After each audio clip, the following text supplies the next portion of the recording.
हम जहां कुर्सी लगा देते हैं टूरिज्म वहीं शुरू हो जाता है। मालदीव ने उल्टा सीधा बोला, मोदी जी चले गए लक्षद्वीप, और आर्टिफिशियल इंटेलिजेंस तो पूरी दुनिया को पलट ही देगा। तुम जो काम चाहते हो दुनिया करे वो तुम खुद करो। ब्रिटिश गवर्नमेंट हिल गई क्योंकि समाज का जो सबसे ताकतवर हथियार है किसी व्यक्ति को रोकने का,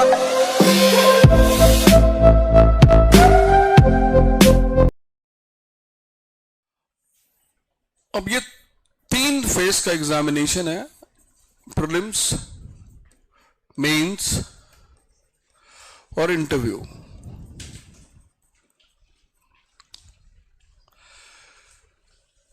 इन दोनों की तैयारी यहां से शुरू होती है। हालांकि पहला फेस ये है और लास्ट फेस ये है, लेकिन इन दोनों की तैयारी यहां से शुरू होती है। ये बिगिनिंग पॉइंट है। इसका मतलब क्या होता है? इसका मतलब होता है कॉन्सेप्ट्स प्लस फैक्ट्स। ये मेंस का मतलब होता है। आपने कोई कॉन्सेप्ट पढ़ा तो कॉन्सेप्ट को प्रूव करने के लिए फैक्ट होता है। एग्जाम्पल, मेंस का मतलब concept plus fact. Example, non cooperation movement में स्वदेशी और बॉयकॉट गांधीयन स्टाइल में लागू किया गया। अब ये कॉन्सेप्ट हो गया, गांधीयन स्टाइल। अब स्वदेशी और बॉयकॉट तो 1905 में भी था, स्वदेशी मूवमेंट ही कहा गया उसको। लेकिन यहां पे वो क्या कह रहे हैं कि जो नॉन कोऑपरेशन मूवमेंट है उसमें स्वदेशी और बॉयकॉट गांधीयन स्टाइल में लागू किया गया। अब इसको प्रूव करना है, तो किसी भी कॉन्सेप्ट को प्रूव करने के लिए एविडेंस देना पड़ता है।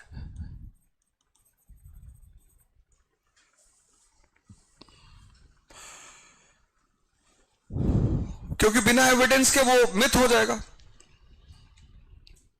ठीक, तो अब एविडेंस क्या दोगे? Funeral pier.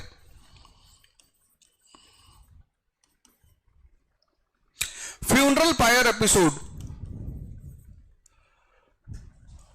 समझना ये बात। अगर तुम ये बात समझ ले गए, समझ लो प्री तुम्हारे हाथ में आ गया। कोई डिस्कस ही नहीं करता।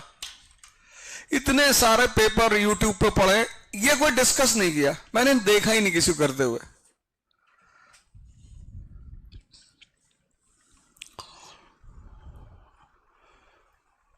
तुम फंसते कहां हो कि यार किसको याद रखना है, फिर याद कैसे रखना है। 2 बातें हैं, एक तो किसको याद रखना है और दूसरा याद कैसे रखना है। ये 2 बातें।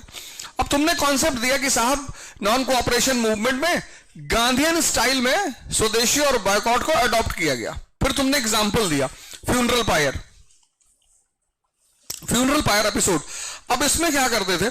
अब स्वदेशी मूवमेंट में क्या था कि बॉयकॉट और स्वदेशी तो यहां भी था 1905 में, ये 1920, लेकिन यहां स्वदेशी और बॉयकॉट सिर्फ एक नारा था, स्लोगन। स्वदेशी और बॉयकॉट सिर्फ एक नारा था, स्लोगन।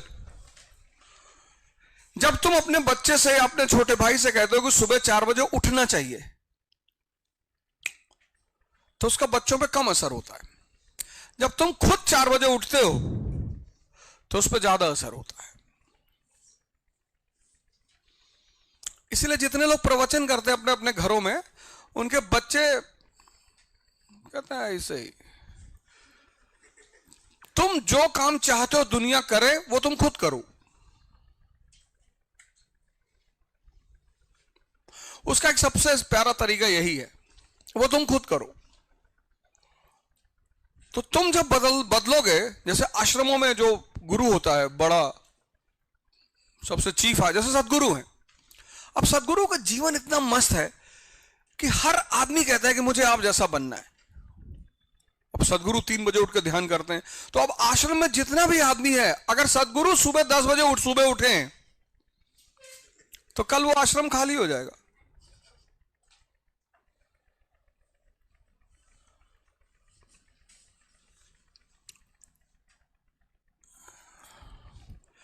तो यहां एक नारा था स्वदेशी बाइकॉट, लेकिन यहां गांधी जी ने क्या किया, फ्यूनरल पायर, जो फॉरेन गुड्स होते थे उसकी डेड बॉडी बनाई जाती थी। फिर मान लो गांधी जी ने कहा कि सदाशिव पेट से विमान नगर या विश्रांतवाड़ी यहां तक यात्रा चलेगी।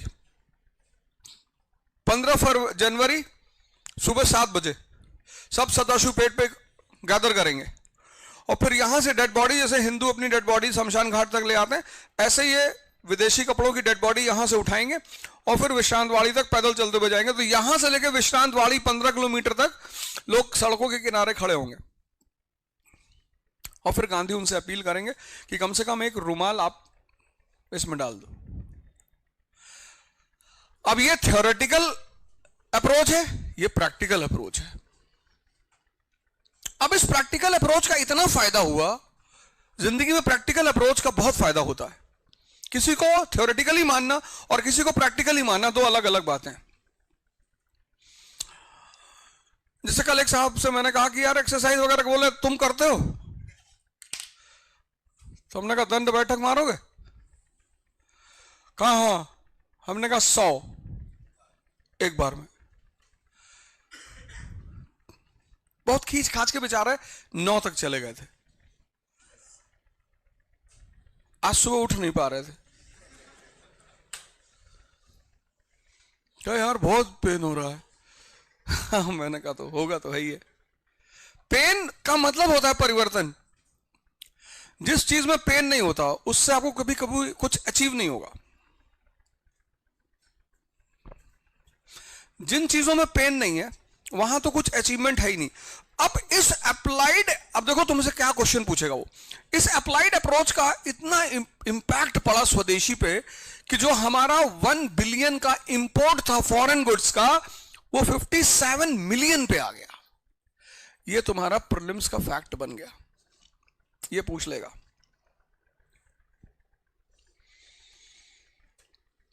ये पूछ लेगा।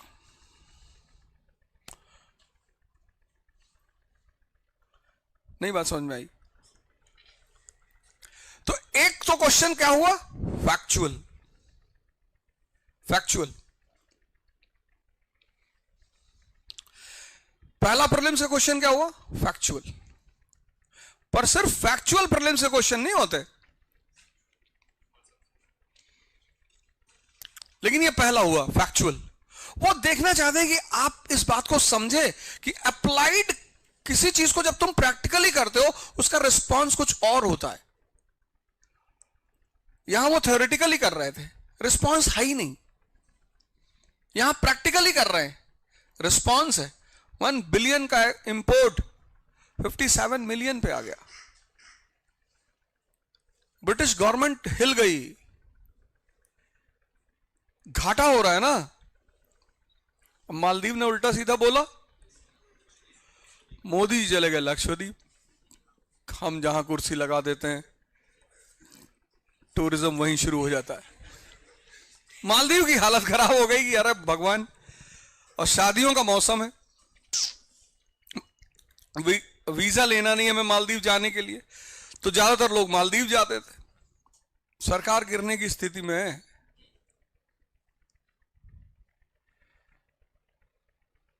आदमी को कहां मारना है। हम जहां कुर्सी लगा देते हैं टूरिज्म वहीं से शुरू हो जाता है।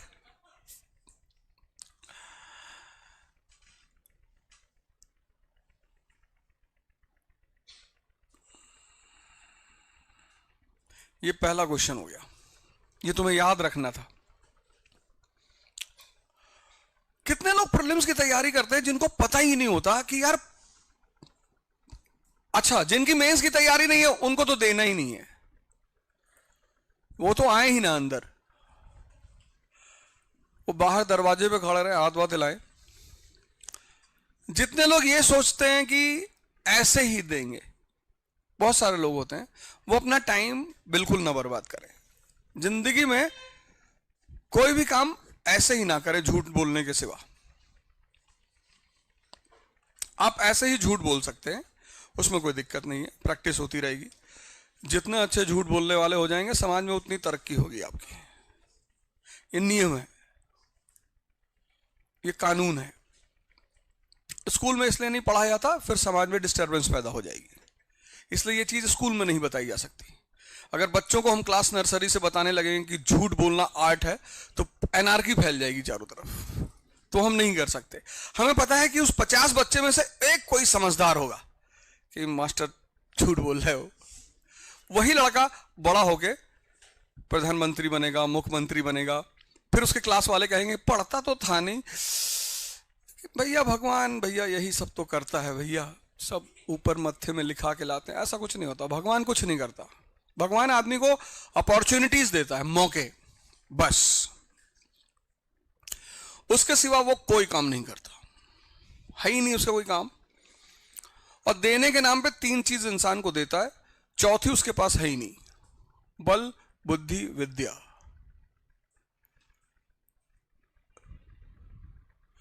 इसलिए जितने लोग मंदिर के अंदर जाके भीख मांगते हैं, बाहर वाले तब भी ठीक हैं, जो मंदिर के बाहर भीख मांग रहे हैं वो तो क्लियर है, लेकिन जो मंदिर के अंदर जाके भीख मांगे, दोनों जगह है, अंदर भी है बाहर भी है। जो अंदर जाके भीख मांगते हैं उसमें बहुत सारे लोगों को कुछ मिलता ही नहीं, क्योंकि गलत चीज मांग रहे हैं। शादी करवा दो, अब भगवान कैसे करवा दे? भगवान पैसा दिलवा दो, वो कैसे दिलवाएगा? वो तुमको बुद्धि दे देगा, विवेक, उसका इस्तेमाल कर लो, पैसा आ जाएगा। बहुत सारे लोग इस देश में गोरा होना चाहते हैं, बना लो कोई क्रीम, 10-12 लोगों से ऐड करवा लो, खाली पड़े उनको भी 5-5% का शेयर होल्डर बना लो। कहते कि वेरी डार्क स्किन, 6 महीना लगाया, शाइनिंग इज कम। 1 अरब 50 करोड़ लोग देश में, 5 करोड़ लोगों ने तुम्हारी क्रीम खरीद ली 50 रुपए पे, फायदे पे, कमा लिया तुमने। कोई और धंधा डाल दो। यहां खरीदारों की कमी है, कुछ भी खरीदते हैं लोग। तुम अमेज़न पे डाल के तो देखो, और उसमें नीचे 4-5-10 कमेंट्स देने, तुम्हें रेटिंग देनी, वो सब तुम्हारे हाथ में, उसका कुछ लेना देना नहीं होता, सब कुछ तुम्हारे हाथ में है।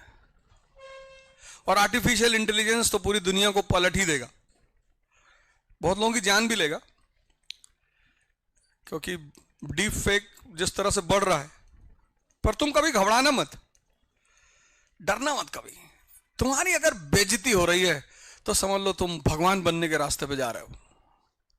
अगर तुम बेइज्जती से डर गए तो तुम गए, क्योंकि समाज का जो सबसे ताकतवर हथियार है किसी व्यक्ति को रोकने का, वो है बेइज्जती। और जब तुम्हारे बाहर लाइव स्कैन की जाएगी तो हम सब जीवन में कुछ ना कुछ ऐसा करते हैं जो किसी से कह नहीं सकते, और वो बातें हमारे दोस्तों को आमतौर पे पता होती है। वो गद्दार बाद में जब तुम चमकने लगते हो तो वो बात समाज को बताने लगते हैं कि अरे जानते हैं ये भी करते थे। पर वो कोई बात नहीं, उसमें कोई बहुत दुखी होने की बात नहीं। जब भी ऐसे कोई मौका आए क्या तो करते हैं, आज भी करते हैं। तुम्हारी सिर्फ यूटिलिटी इंपॉर्टेंट है बस, और कुछ भी इंपॉर्टेंट नहीं है। किसी का तो भैया गाना गा दो, अरे भैया गाना नहीं गा पाते, भाई लता मंगेशकर की तरह गाने के लिए थोड़ी गा रहे हैं, जो तुम्हारी आवाज है गा दो। लेकिन आदमी तुरंत कॉशियस हो जाता है कि लोग हंसेंगे मेरे ऊपर। तुमको एक चीज से नहीं डरना है कि लोग हंसेंगे, हंसने दो।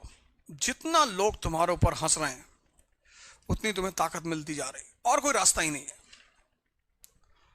और कोई रास्ता ही नहीं है, यही सब रास्ते हैं।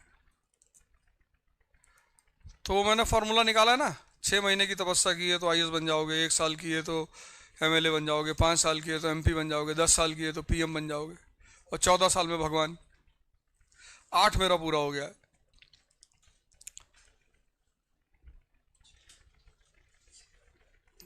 दो भी है, 2 ही बचा हुआ है, कुछ है ही नहीं। यहां साहब चाहते हैं कुछ इजी रास्ता बता दो, शॉर्टकट है ही नहीं भाई साहब, है ही नहीं। वो क्लासेस चलाते हैं, वो इसका कोई क्लास, चलो अच्छा है, कुछ ना कुछ तो सिखाते ही, हर आदमी कुछ ना कुछ सिखा रहा है। लेकिन वो पर्सनालिटी डेवलपमेंट, पर्सनालिटी अंदर ताकत आ गई, पर्सनालिटी खुद ब खुद आ गई। शेर को किसने सिखाया पर्सनालिटी? ताकत है। कुत्ता 500 मीटर से भौंक रहा है, लेटा हुआ आराम से, जहां 50 मीटर की रेंज में आया फाड़ के एक आगे फेंक दिया, एक पीछे फेंक दिया, क्योंकि कुत्ते को तो खाना नहीं है। खाना तो टेस्टी फूड है, तो या तो बफेलो खाएंगे या हिरन खाएंगे, कुत्ता उत्ता कौन खाएगा? शेर टच नहीं करता। कौन ट्रेनिंग देता है उसको कॉन्फिडेंस की? Power, simple. उसको पता है कि जब मैं चलूंगा तो लोग खुद ही रास्ता साइड चले जाएंगे। दिन में एक बार रोर करता है बस, जब उसे भूख लगती है। कुत्ते दिन भर भौंकते हैं, वो दिन में एक बार जब उसे भूख लगती तभी वो चिल्लाता है। और चिल्लाता भी इसलिए है कि 2-4 जानवर बेहोश हो जाते हैं, तो उन्हें उसकी तलाश होती है। जंगल में कोई मोटिवेशन की क्लास नहीं चलती, वहां सिर्फ शक्ति का सिद्धांत काम करता है। बस वही सिद्धांत बाहर भी करता है, पर चूंकि आपको सब चीज रेडीमेड चाहिए, आप कहते हो साहब हम गलेंगे नहीं साहब, तो ये अगर क्लास कहते कि साहब हम गलेंगे नहीं लेकिन चेंज होना चाहते हैं, पॉसिबिलिटी ही नहीं है। अब इस इतने ही ग्लास का अगर हमें बाउल बनाना हो, मेल्टिंग पॉइंट देना पड़ेगा, फिर ये लिक्विड बनेगा। उसके अलावा कोई रास्ता है? नहीं है, तुम्हारे पास भी नहीं है, ही नहीं। Personality development. अब मोदी जी का ड्राइवर है, उनका गनर है, उनका बॉडी गार्ड है, उसको भीड़ में खड़ा कर दो बोलने के लिए, पावर नहीं है। मोदी जी कहीं भी शुरू हो जाते हैं, कहीं भी खड़ा कर दो, शुरू हो गए। भाई और बहनों, मजा आ रहा है जी? बहुत मजा आ रहा है जी। लक्षद्वीप जाओ घूमने? जी जी जी जा रहा है। टिकट बनवा लिए सर। पावर है, ताकत है, प्रधानमंत्री के पद पे है। ज्यादा बदतमीजी करोगे छापा पड़ जाएगा कि सोने की चप्पल पहना हुआ था। नहीं सर, येलो कलर की, कलर नहीं, सोना ही है। सोने की चप्पल, अवध हो जाओ, 13 सोने की चप्पलें बरामद की गई। अरे भैया 13, कितने लोग बंदे देखो उनकी फाइल ही नहीं पुटअप हो रही है। शक्ति उत्साह देती है, शक्ति मोटिवेशन थोड़ी देता है। तो वही मैं तुमसे बार बार कहता हूं, शक्ति को डेवलप करने तो चले आओ, उसके बाई प्रोडक्ट्स पैदा होते चले जाएंगे। एक्चुअली इस समाज को कुछ बातें बहुत क्लियर हैं, तो वो यूपीएससी को भी क्लियर है। क्लियर ये है कि 95% लोग प्रेशर में परफॉर्म नहीं कर पाते, और यही है कंपटीशन।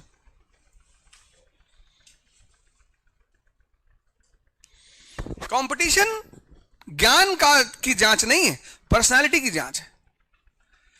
जो पढ़ेगा नहीं उसका तो वैसे भी नहीं होगा। चलो अगर सिर्फ पर्सनालिटी है तो पढ़ने की क्या जरूरत है? तो जो पढ़ेगा नहीं उसको वैसे भी नहीं होगा।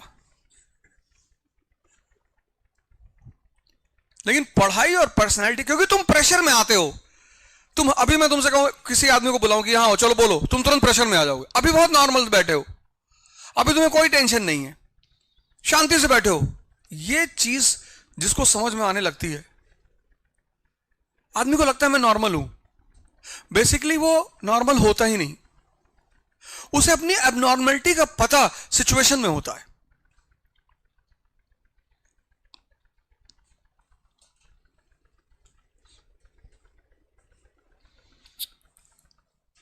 हर व्यक्ति को लगता है कि मैं ठीक हूं,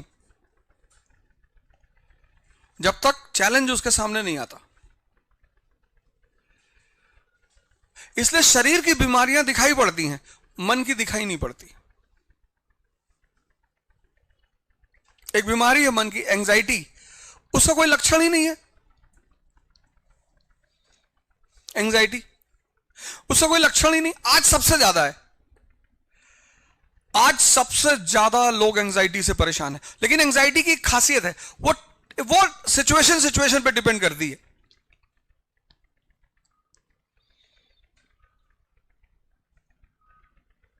ऐसा नहीं कि एंजाइटी है तो दर्द होगा, पेन होगा, तो पता चले कि भैया लेफ्ट में दर्द होता। एंजाइटी का कोई आउटवर्ड लक्षण नहीं है, इसलिए एंजाइटी को पकड़ना बहुत मुश्किल है। और चूंकि वो सिचुएशन पे आती है तो आप उस सिचुएशन से भागोगे।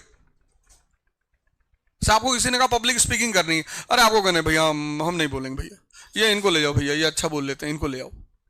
आप ये नहीं मानोगे, आप क्या कहोगे? आप कहोगे कि मुझे बोलना नहीं है भैया ना, आप बोल नहीं पाओगे। आप में से बहुत सारे लोग देखो, बहुत सारी सिचुएशन से आप भागते होगे कि नहीं भैया ये वहां नहीं जाना है, भैया भैया ये नहीं करना है। और समाज का एक बड़ा प्यारा वेपन है आपको भगाने का, कि लोग हंसने लगेंगे। अपनी एम्बिशन को इसलिए नहीं पूरा कर पाते क्योंकि उनको लोगों के हंसने का डर होता है कि लोग हंसेंगे। भगवान कृष्ण को नहीं है, हंसो बे, हमें मक्खन खाना है, हम चोरी करके खाएंगे, छीन के खाएंगे, हम मार के खाएंगे बे, हमें मक्खन खाना है। कोई इथिक्स, कोई मोरालिटी, कुछ नहीं। हम दूसरे घर में घुस जाएंगे रात में, पहले तो मांगेंगे, नहीं दोगे हम चोरी करवा लेंगे।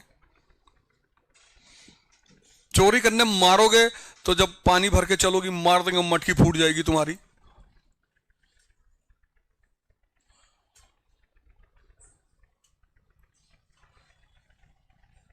तुम मुझे चोर बोलो चाहे जो बोलो, मुझे मक्खन खाना है। भगवान है। कितनी बार हंसोगे किसी पे?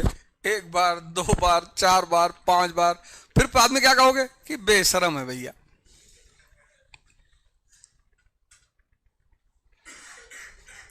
महत्वाकांक्षा का पहली शर्त है बेशरम होना।